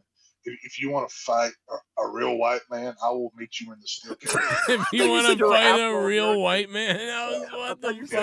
If you want to meet a real white man, you come find me. Come down to the Lone Star State. I'll build the cage, meet you in the middle of it, and whoever walks out can hold the bell. All right? That's how we'll settle this thing. We'll put electrical coating all around the cage. Yeah, we're gonna electrify the cage. We're gonna have chainsaws hanging off of it. Jesus Christ! I don't know, just go full ECW with this thing. That's even ECW wouldn't even do that. I'll go full Ethiopian. That's really like, weird. I mean, working chainsaws, not like gimmicks, but like somebody's losing a head or an arm. This is how hardcore we do. I will commentate. I will actually commentate this, and You might we'll want to sell wear it a on raincoat paper. when you do, because it's gonna be nasty. So. Can you just imagine if it rains and you're just constantly getting electric shocks like every 2 feet you're away from the cage? Just God says, "Hey, let me take a whiz." Hey, Grim, me and my wife versus you and your whore. How about that? Jesus Christ. You hear that, Grim? Y'all are in a different weight class than they are. Someday you're Might not wanna gonna see me have to bulk up a little bit. Grim, but I'm gonna get you. Swear to God, I'm gonna get you, Grim, when you least expect it. I'll bring all He's gonna these get people you. with me too. I'll bring them all with Look at how happy Leah is. See how happy she is to beat up your wife back at SmackDown? Look at me. Look at my eyes right there. Look like a goddamn owl on crack. Leah will smack the fat off somebody. Hey, what's up? Dang, careful. Grim's Toy Show. Someday you're not gonna see me coming, Grim, but I'm gonna get you. Swear to God, I'm gonna get you, Grim, when you least expect it. I'll bring all these people with me too. I'll bring them all with me. Yeah, that's what. And then Grim paid the price. So, and he might have to pay the price again. And speaking of paying the price, let's remember this. Let's remember this moment when Grim the Coward had his chance to say all the things he wanted to say to Adam Blampier, and he didn't say it. And then Adam canceled himself because he likes to speak to women online, and he dresses like a tennis player. Look at this Does he guy. always dress like it was a tennis match? I'm filming you. Don't film me. This is I'm what people filming do you. on YouTube. They This just is say, Cronin. this is Grim's dick. This is what Joe's we all do on YouTube. YouTube. It's like a fucking We have circle 19 jerk. YouTubers standing in a circle. Yeah, Everybody yeah. films each other We're- in a circle Look at jerk. this. I just want to point this out. Like shorts, shitty t-shirts, shitty t-shirts, dressed like he's fucking Wow, playing your boss, tennis. Max. Oh yeah, I wasn't in front of a microphone. Yeah. See, look at Adam Blampier. Dresses like he's about to go to a tennis match. Like, did he not get the memo? Like, we're going with wrestling t-shirts and like shorts? But no, he was like, I dress like I prey on women on the internet. God. But hey, that's what he did. So I mean, that's not a joke. It's real. Dude, didn't you like take a dive off that stage at that Yeah. wrestling meetup? Yeah, because Oh my Steven Larson said, or I think it was Steve, said that Bret Hart. Or a lot of people don't know that. Like Bret Hart wasn't good, and Lex Luger should have won or something. It was something like that. Something. And you were like, I'm just gonna kill myself, and then you just took a dive Right. off the stage. Yeah, I figured it was time to end myself. At that point, I was like, you know what? Like, would you end yourself like Owen Hart did? Or? Oh Yeah. no! Yeah, I basically I couldn't, so I just couldn't deal with let me see. I got the video here. Everybody, a lot of people have seen it, to be honest, but maybe some people haven't. I mean, they gave you a bad gimmick. You needed to, vent out your frustration, so you practically offed yourself. The thing that's too bad is the camera didn't pick it up really. And what happened is I went flying and I sold it, and then I flipped like into the wall and then went flying over the stage. But the camera only picks me dive off. It doesn't catch what I did after that. And I think somebody said there was a nice bump. Let's get this guy some work. yeah, it was Adam Blampier. He was like, oh my God, it's pretty. Yeah, so I mean, I got to give him credit for putting me over. But check, yeah, here it is. This is it. You say this? No, I'll say it. I'm gonna say it. 1, 2, 3. Oh yeah, see, they're so homosexual together, which is okay. I appreciate it. That they, no, I'm just kidding. I love them, to be honest. But they were like, let's say it together. We'll say this thing together. But they listen. I love them. They are my favorite gay wrestling couple out there. I mean, I think we need more. What? I think there needs to be more representation out there in wrestling YouTubers that are open with each other in their relationship. And I think more people should come out with that. I think that's I think they represented well during the Internet Darlings. No, I'll say it. I'm gonna say it. 1, 2, 3. I don't really care for Bret Hart that much.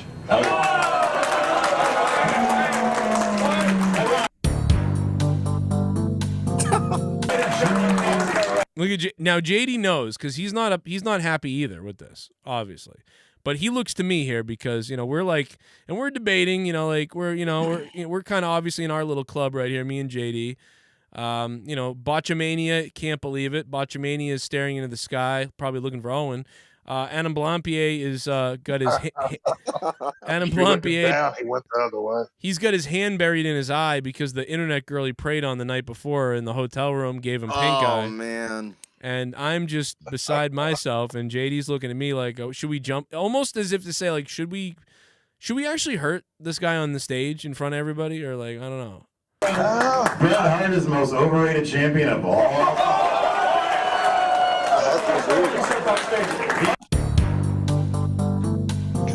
In the ring, he did one thing really good that a lot of other people did better, and he was a black hole of charisma. He was the top wrestler in a downtime, and yeah. Botchamania is ready to be like, you know what? I'm gonna make a new channel called fucking Steven Larson Diamania. Like that's what I'm gonna do. By the way, is there any other person that looks like a sloth motherfucker than Botchamania, Matthew? Hey, I mean, this is why you don't call your channel Matthew. You call it Botchamania. Because this is the face of a child molester. I'll just say. Oh God! I'm sorry. God. I'm sorry, Matt. I'm sorry, no, man. not. I'm kidding. No, you're I'm not. sorry. Look at me. I look with the weird pube face in this video. I look weird. We all look like molesters. Let's be honest. But he really does look like a bomber combined. Molesters with shorts on. Yeah, like this looks like Maleficent's son, like who has AIDS. I'm sorry. That's our opinion. Hit the bar, play the star everywhere I went. I think Lex Luger should have won the belt over him at I think they set this up. I think they set this up to see who they could get to kill themselves on stage. Like, and it I don't know. I didn't have to say that. That's it. I'm killing myself. I'm sorry, Joe. This kid can work. He's like, yeah, let's get this guy a job. This kid can work. I don't know. I will say that my favorite Bret Hart match is when Goldberg, the real star, kicked his head into the fifth row. Oh my God, that would be your favorite thing, you fucking scumbag. Yeah, that was that was quality work. I will say I did enjoy the reactions. You know what I mean? Like JD popped. Yeah, I appreciate JD's reaction. JD popped. Steven Larson got a kick out of it. You know. Wait a minute. I'm looking at the video. Hey, JD's got sandals on. Yes, I know it's Florida, but I'm thinking to myself, bro, if you're gonna do a dive, you might as well follow Joe in that dive. Like, come on, be a sport, bro. Well, I thought he was because he was like, well, I better, or JD would dump that whole coke over himself. Now, Brian Zane, I got him rolling. I mean, Grim was dying too. I love these guys. All these guys are on stage, seriously. In all seriousness. Like, I love all these guys. I do. I really do. They're nice guys. Watch this. There we go. Dive off. Here's the reaction. Look at Adam, Matthew from Botchamania almost came out of his chair. Like, I was pretty satisfied in popping the guy from Botchamania. Look at that. Whoa, he came out coming out of his chair. Like, he literally came out of his chair. Dude, how about that? You know how good it feels to make the guy from Botchamania go up and down in his seat like he's going up and down on a dick? Look at this. Oh. You would know, though. You would know, Joe, because, I mean, you're the master at this technique. Well, and also watch as my feet leave the stage in the bottom right-hand corner. Oh, God. God. That's pretty funny. Abandoned ship. Abandoned ship. Look at the feet just leave the stage. It's actually, in a way, it's almost funnier that it doesn't see me jump. You know See, that's the next GIF right there for a new donation right there, just coming out of your seat. Yeah, diving out of the seat. I mean, what a great shot. But it's so that's what it was. They said Bret Hart, whatever, and that freaked me out. By the way, did you land on your back or did you land on your sternum? No, so I dove here, and then what I did was what it is I then roll. So I tuck and roll after so I'm diving and then rolling so I did a swanton onto the carpet. But then as I rolled, I immediately rolled through, jumped up into the air, and then went flying up into the wall. Hit the wall, bounced off the wall, and then went back and did the backflip like I just got stunnered. And as I got stunnered, I went through the black curtain into the back. Oh, okay. I'm about to say, because I thought you were gonna land on your head, you freaking Mojo did on the pay-per-view. Please don't land on your neck, ladies and gentlemen. Yeah, no, it was kind of like that. But I did this huge crash and burn, and it was just I had felt that we'd all been sitting there for a while. And this gave me the perfect opportunity to be an attention. Do something. Be an attention. No, to be an attention whore. I was like, you know what? I always wanted to know who was filming. One of Brian Zane's guys were filming. He was a horrible camera guy. However, he should have that. No, do you know who got this shot? Do you know where this shot comes from? No, tell me. It's a great question. This shot of me diving came from Tommy NC 2010. Oh my god! This is Tommy NC's camera. It was horrible camera quality at the time. I know it was 2017, but wow. Do you remember when Tommy NC comes to the stage and he's like, "I'm gonna give you guys something," and I'm like, well, "Oh my god, was it a bomb or something?" Because no one else knew really who he was at the time. I mean, I knew he'd have following, but not as much to the wrestling community, really. Yeah, no, it wasn't. Yeah, it was interesting, man. I don't. Cringiest wrestling opinions was Grimm's category for his channel, which was great because I think it got 100,000 views or something like that. Oh my god, the Reaper's funny. I love you, Reaper. My favorite Bret Hart match is the Montreal Screwjob. You would say that. Oh god, you would say that. I we'll find it somewhere, but the clip is funny wherever it is, and I don't know where it is exactly, but oh man, Joe, you did not do this yet. You should do this as a bit at some point. Like after you, let's say for example, because I know you do a lot of Bret Hart impressions, but you should do a Bret Hart impression after you got screwed in the ring, like that type of thing. Like, what is your reaction? Like, after you got screwed in the ring, you're backstage. What are you doing? That's a good point. Oh man, and you're just like, it's like a prank call. You're just like, oh, I just got screwed. I found it. I found the clip, I think. And this is so cringy. I believe this is the clip. I hope this is it.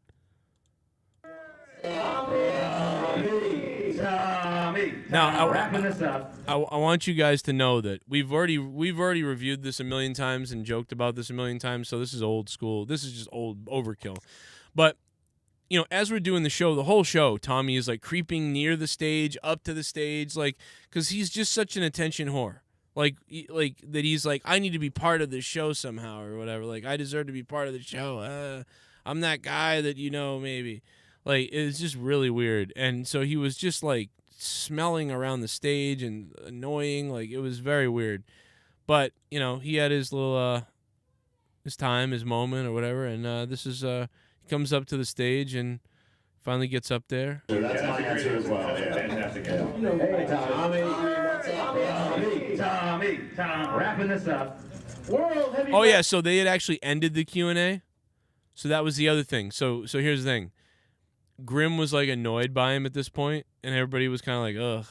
And Tommy, they cut the line off. So there was, because we didn't have any more time. If we had stayed any longer, the room we'd be charged for the room again.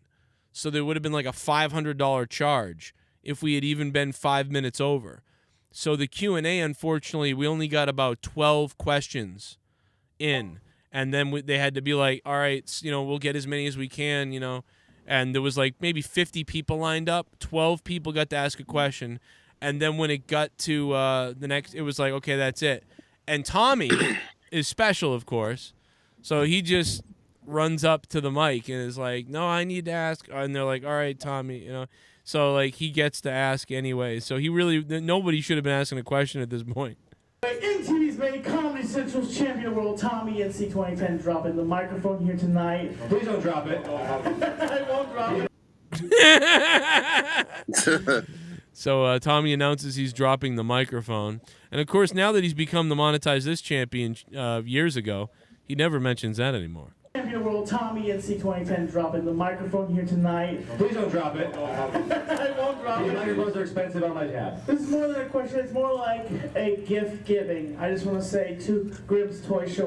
Now, he doesn't even have a question. After all that waiting and whatever, it's not even a question. He just wants to deliver a present.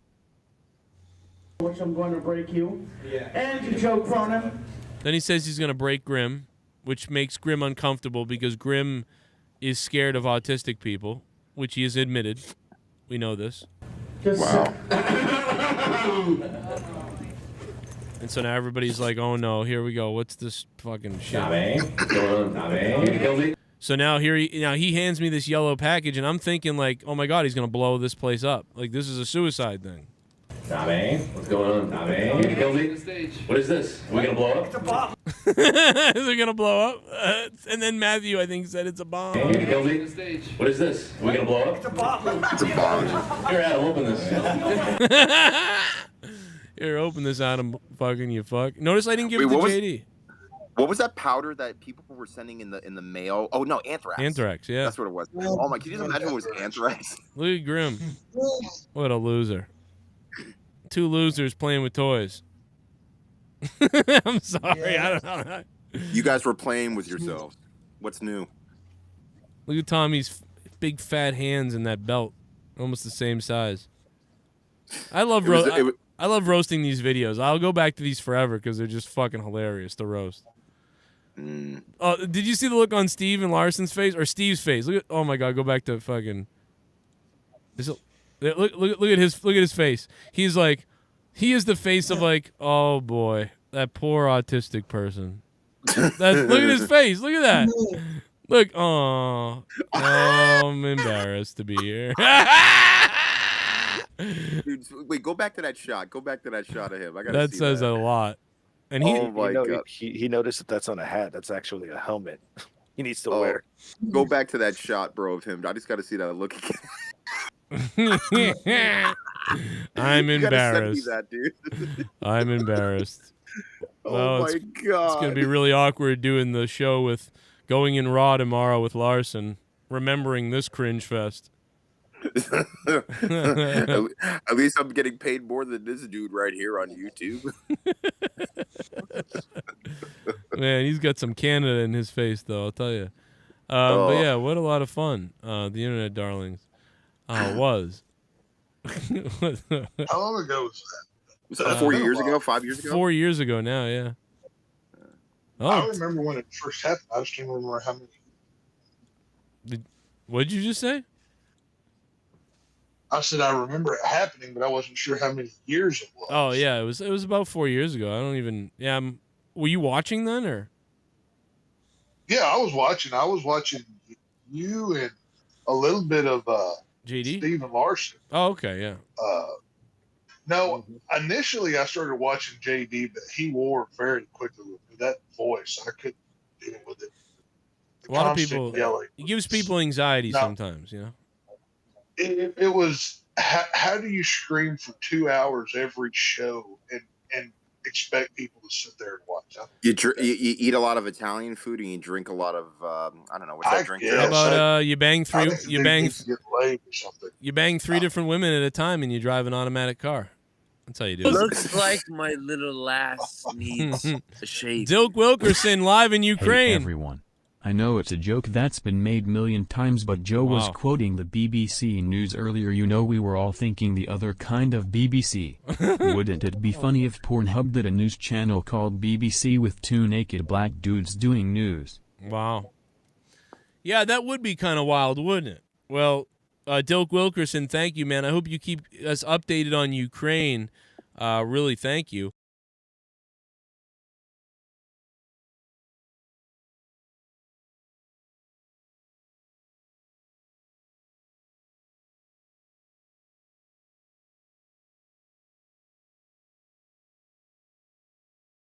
I'll bring it back around. Bring it back No, around. yeah, I was gonna say, yeah, I really enjoyed fucking dude. I was dying at the fucking goddamn promo, fucking section of this of AEW. Oh, just Fucking just all the promos in general.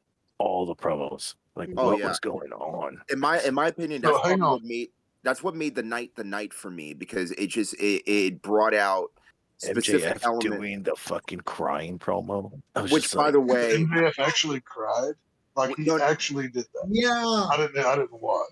But That is remember, hilarious. MJF is very crafty, because the whole point of that is to try to get inside Punk's sort of kind of psyche, having empathy, but when he's going to use that against him in the match, that's psychology. it was great, And and it's awesome. that's legitimately a fucking. He pulled a. Like that was great. I love that part. And then fast forwarding to Jericho at fucking Kingston. Oh my god! Did you know that Jericho's basically their promo game was fucking fire, dude. Oh yeah, no. Jericho and Kingston, by far, if you just like put them, whether it be in the ring together or side by side or what have you, again, the trash talk is so good. I mean, again, the only one exception that I kind of don't like that almost is done in every Jericho promo at this point is when somebody says like shit or bitch or something like that. It's like cheap pop, cheap heat, but I don't mind it because you're right on that. Because when Ty Conti, we noticed real quick, she couldn't cut a promo. She just goes, I'm gonna beat your ass, bitch. And I was just like, oh god, it's generic. No. It's generic because you need substance. Even if you were to say a cuss word, like unless if you actually have substance and the reason why you're gonna do what you're gonna do, like I'm not buying you at all. And again, Jericho can pretty much get away with anything at this point because he's a veteran and he practically is one of the, if not the most important veterans in the locker room, besides like maybe Sting and probably like Mark Henry and Big Show. But other than that, that's basically why they got all those people, like these big stars, to fucking be over there because they needed trainers. So they're basically training the new talent and working with it. And actually, you know what? Kingston was supposed to go to WWE. He had a contract for both. Well, no. He was going to go, but not as a wrestler. He was going to go more so as a backstage guy. And honestly, I know for a fact he wanted to do more than just that. No, he was going to go as a wrestler. He got signed to go as a wrestler, and he never fucking signed the contract because he called his mom, and his mom convinced him. She goes, you know what they're gonna do to you over there. I just want you to be happy. No. I understand what you mean, but like remember in the original contract, like granted he would have went up there, but most likely he wouldn't have done well as a talent because they most likely would have put him, like I said, in a backstage role. Which, from what I remember from the interview, like that's all really they saw of him. It's almost going to be like a reverse sort of kind of like Adam Cole, like you're just going to make him a manager with somebody. You're not going to really let him wrestle and do his thing. And under the WWE pretenses, the way Kingston does his thing, it's not necessarily off of a script. He basically, you give him, I mean, even on the BTE videos, when he was like playing around with the Bucks, like the Bucks would give him the subject or they would throw him an item and he would just make a promo off that item. Like that's how good he is as a promo. And I'm honestly looking forward to see. I believe they're setting up the match at pay-per-view for Jericho and Kingston, if I'm not mistaken, right? And this is but this was if they're gonna set it up at the pay-per-view, but this was weird. Like every match tonight set up another match for the pay-per-view, but they did it like it was great. But it wasn't like. It wasn't like directing your face where you knew like what was coming, even though you kind of knew, but they left it open for different interpretation of something that did not occur yet. No. I think it was just straight up like I felt like it was rushed. Like I felt like a lot of it was rushed. Like when Ty Conti came down and she was like, I'm gonna beat your ass, and then Jade's like at the pay-per-view. Revolution, and before she could say the rest, like she's already Like it was just bad timing on certain things. Yeah, well, Jade is still green in certain areas. I mean, granted, she has the look, she has the attitude, but the execution of certain things needs to be more apparent because ultimately she's the first TBS champion. Granted, you got a belt and you're trying to give it prestige, but right now you're still need work and you need to just keep on working on hitting your marks when you need them because ultimately you're either going to sink or you're going to swim. And right now she's above water, but she's trying to sink more than she is trying to swim. So But do you see how like the TBS championship means that it's gonna be basically the working horse title. Like right? You're gonna learn your shit as a champion. So when you get to the main champion, you'll be that fucking right. legit.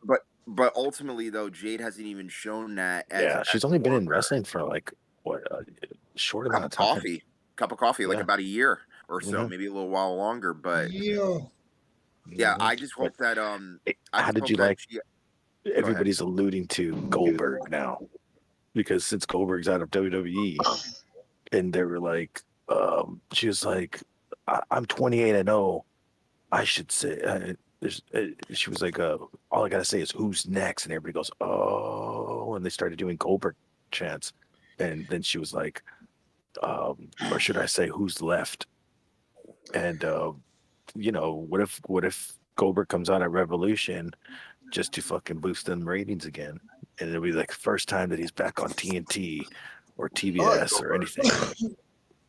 They should have Goldberg come out and bring back Bret Hart like they did to AEW a few years ago. Yeah. Great kick whenever they took his head clean off his shoulders. That would pop ratings. Then I would become an AEW fan. Well, I will say that, honestly, God, you mentioned his Goldberg just a little while ago. Honest to God, I think he actually wrestled his last match.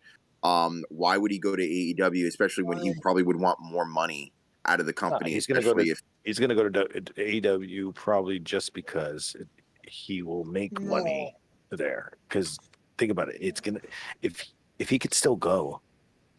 He could still go, man. So they're gonna use it. Look at Sting. He's got him and Sting should over be there. AEW champion, and I'm not even saying that ironically. I'm saying that seriously. Sting is my favorite of all time.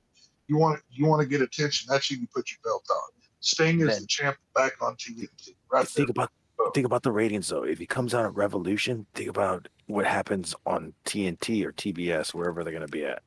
It's gonna be the first time that he's been there on that channel. Bring back Ric Flair. 25 years. The good WCW. Bring back all the people that can draw, and that we're just going to leave all the young guys who are supposed to be household names or becoming household names out in the open. Nobody. People that can draw. The only household names draw. Who were the neck beards that are already. The neck beards. Nobody cares. Nobody cares.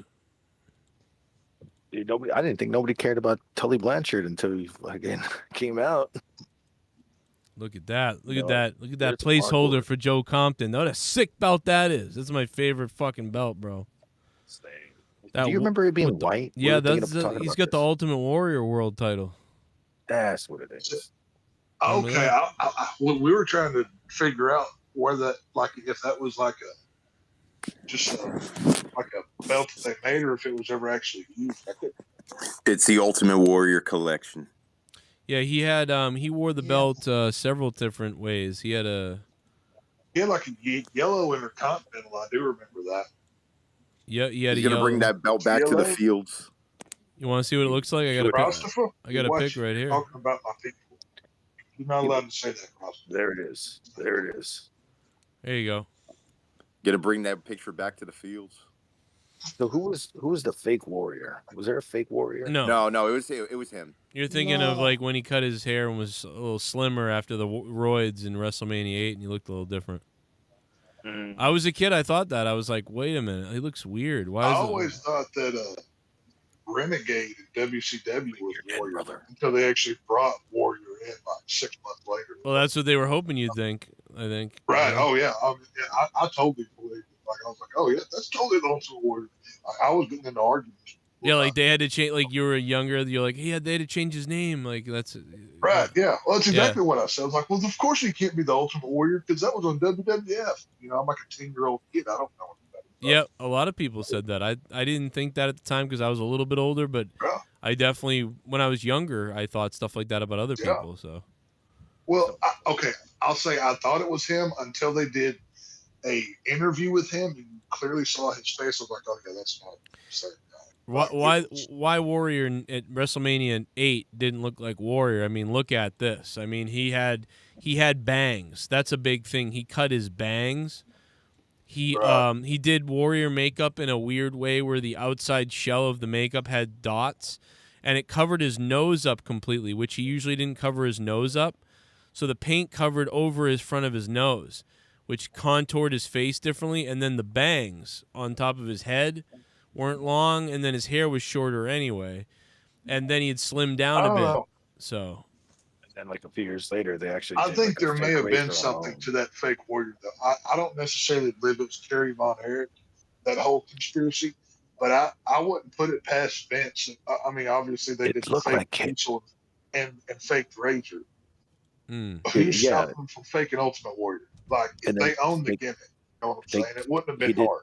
He did fake Taker and fake Kane as well. That's what I'm saying. Yeah. So it's not crazy to think that. It's not crazy. No, you're right. It's not crazy. He would do Kerry that. Von Erich, he definitely looked like Kerry Von Erich at one point. And then this is Warrior at WrestleMania 12. I mean, then he almost goes back to looking like he was. They even did it with Sting. They did fake Stings around the arena. Remember that? Oh yeah. People dressed up. One of them was Heath Ledger. Really? I didn't know that. Yeah, or Heath Slater. Heath Slater. Yeah, oh, Heath Slater. Okay, I was like, what? It's Heath Ledger. I was like, no, not Heath Slater. Heath Slater. One of them was Heath Slater, and I was like, what the fuck? They dug it. I remember that because Heath had said I saw the interview. He said he had this big beard, and like Vince called him like the day of the show and told him to shave his face because he was going to Sting that night.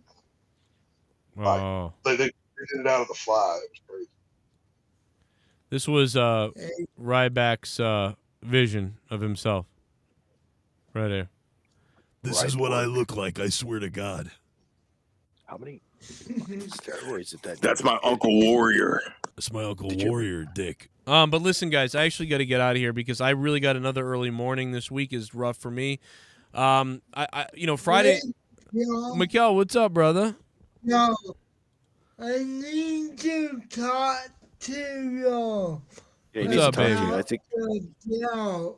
Yeah, we need to get you. We need to get you some money. I guess you don't have a PayPal or anything, so we're gonna have to money order you. We're gonna have to do a money order to get you to send the belt to where it's going.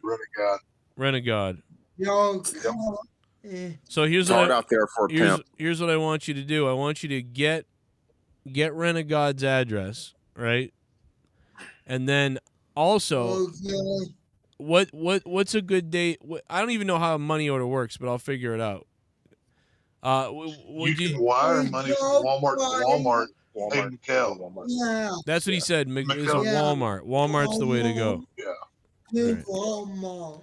All right, so Mikkel, I think Jesse told me where your thing is, but hit me up with whatever Walmart it is that I need to reach out to, and I'll do the money order through Walmart, and then I'll let you know when I do it. Okay. Make sure that you have either an ID or a driver's license. You need an ID, man. Okay. I got ID. Okay. I got cool. ID. Wait, Mikkel doesn't? He doesn't have an ID? I do. Oh, you'll be fine then. Okay, good. All right, so I'll get me your address. If Jesse I think got it too, and he maybe gave it to me. But if not, you give it to me too, and then give me the Walmart's address. I'll wire the money to Walmart. I'll probably give you just extra, so you do whatever you want with it. There, Joe, was for your gas for the trip. Right. Wait, what? The extra, that $30. Oh, yes. That'll pay for your gas plus the shipping, right? Well, I'm not going to spend any gas myself. It will be, but Mikkel will. So I'll pay. But I'm going to pay Mikkel. So I'm going to pay Mikkel whatever. I'll probably just send you $100, Mikkel. Like you just do whatever you want, whatever it takes. Okay. You got $40 left over. Go buy a dildo. The strip club. So we'll get you the money to Walmart. Then you get the belt to Renegade, and then it begins, man. It begins. It gets real. Yep. Gets real. It won't be by Friday, though. Yeah, no, that's okay. We know that. We know it's gonna take. We know it's gonna take a little time. We know it's gonna take a little bit. Hell, I had to wait fucking 5 months or whatever it was. I mean, Renegade will get it within the next. Renegade will have it within the next couple weeks. As long as he gets it within 2 weeks, I think that's acceptable. I'd probably get it in 8 days or 5 days, but hey, it is what it is. He'll get it soon, and the championship will be there. It won't be a championship night for a little bit, and then there'll be points in the bank coming up at some point. And if he has to go to war in Ukraine, he takes the belt with him. Case. What? If that was the case, I'd ship the belt to Tex. Oh no, you got to take the belt to the Ukraine with you. He's gonna bring the belt back to the. Either way, he's basically, just quickly before you go, a little inside baseball. He's wanted that belt for years. I wanted the title of the monetize his chance. We can copy the scheme. What we see when the first title defense night, y'all are coming after me for it. And if I lose the belt, it's being sent to whoever. Renegade loses it as well, just so everybody's on board and clear. It's all fair. So, I'll tell you, man. Renegade has won it sort of in this strange way, right. But I'm going to be taking that belt back pretty soon. I think the people are going to start to see that you guys are kind of scumbags at this point. Yeah, I think that's. Hey Joe, before you. I was just going to say, Joe, before you leave, always remember, in Soviet Russia, you don't watch TV. TV watch you. How can you hate us? We have an American hero within our factional love. How can you hate us? Like, we are all American. I'm a Texan. Wait a minute. I'm a high school dropout who takes care of my family on YouTube. It was a GED. I'm an American hero. When Eddie Kingston said that shit today against Jericho, Jericho's like, "You don't know what that means?" He goes, "No, I have a GED, man." Yeah, you're right. I was like, the whole show was mocking me or something. I was like, what is this show? Fucking Renegade Joe Compton, monetized as champion with Tex. Pure Country is in the house, and we are out of here. I'll see you guys tomorrow night for a little bit of Thursday fun. I have an early see you morning. Later, comrade. Thank you guys. You guys are the best. Beat the clock or Thursday fun? Not quite. I think next week it will return. This week I've got all this training that's insane. I'm so tired, it's insane. I got to be up at 5 a.m. and I'm not out of work till about 7 p.m. tomorrow, so I'm going to be dead again. So we'll see what happens. I suck. You can do it. Oh boy, I'm going to throw up. All right, guys. Good night. Thank you. We'll talk to you soon, Mikkel. Appreciate it, bro. You guys are the best. AEW, I'm going to give it a 6.5 out of 10 tonight. Pretty good promos from most people.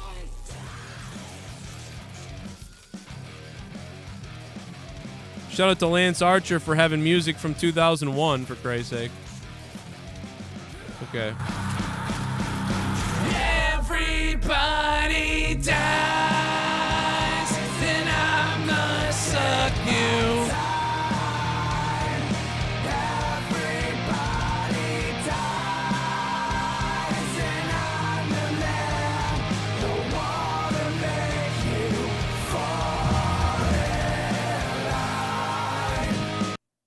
Woo!